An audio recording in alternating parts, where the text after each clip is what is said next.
Bonjour à tous, c'est Skem, j'espère que vous allez bien. Alors dans cette vidéo, nous allons voir quels sont les types de données utilisés en SQL.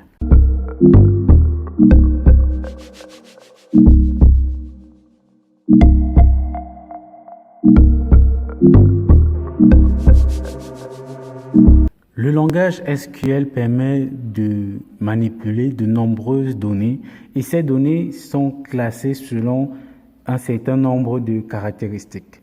Alors, nous avons des données de plusieurs types. Nous avons les numériques, les binaires, les chaînes, les booléens, les dates, les intervalles et même des données de type XML. Alors, dans cette vidéo, nous allons voir quels sont ces différents types de données et quels seront les types que l'on va manipuler le plus souvent.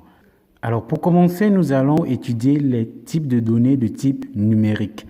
Alors, comme son nom l'indique, ce sont des données qui vont nous permettre de manipuler la valeur d'un nombre. Alors, ce nombre peut être décimal, réel ou entier. Alors, nous avons le type integer. Le type integer ici va nous permettre de gérer des données de type entier naturel, genre 1, 2, 3, 4. Ce sont toutefois qu'on voudra enregistrer des données de type entier naturel, on va utiliser integer.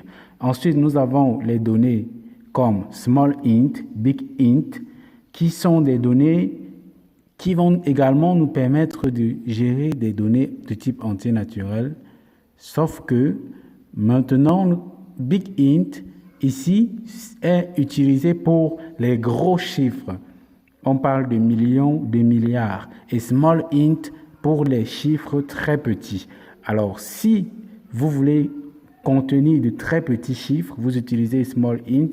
Et si vous voulez utiliser de gros chiffres, par exemple en comptabilité, des milliards et des milliards, vous utilisez big int. Mais dans nos projets, nous allons la plupart du temps utiliser le type integer ou en abrégé int qui sera le plus efficace. Nous avons également des données de type numérique et décimal. Ces deux types nous permettent d'enregistrer des nombres à virgule.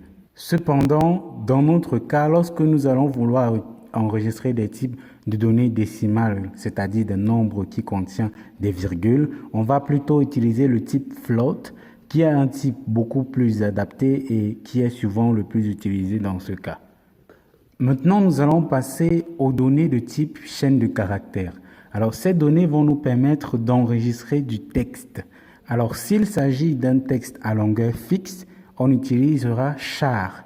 Char ici va nous permettre d'enregistrer une donnée à longueur fixe. Par exemple, si vous avez le numéro de CNI, un code qui contiendra toujours le même nombre de caractères, vous utilisez char. Maintenant, si vous voulez enregistrer des caractères variables, c'est-à-dire, par exemple, vous voulez enregistrer le nom, le prénom, un libellé ou une description, par exemple, là, vous utilisez varchar. Varchar, ici, va vous permettre d'enregistrer des caractères différents.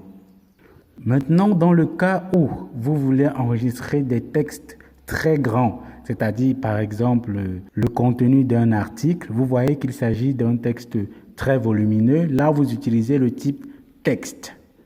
Maintenant, nous allons voir le type booléen. Le type booléen ici contient deux valeurs, la valeur true, vrai, ou la valeur false, faux. Donc, si vous avez une donnée qui soit est vraie, soit est faux, vous utilisez le type booléen. Nous allons voir par la suite les données de type date. Lorsque vous allez vouloir enregistrer des données qui appartiennent au type date, c'est-à-dire qui vont nous permettre de gérer le temps, c'est-à-dire entre parenthèses les dates, l'heure, le mois, l'année, etc. Vous pouvez utiliser le type date. Le type date va vous permettre d'enregistrer la date du jour, c'est-à-dire le jour, le mois et l'année.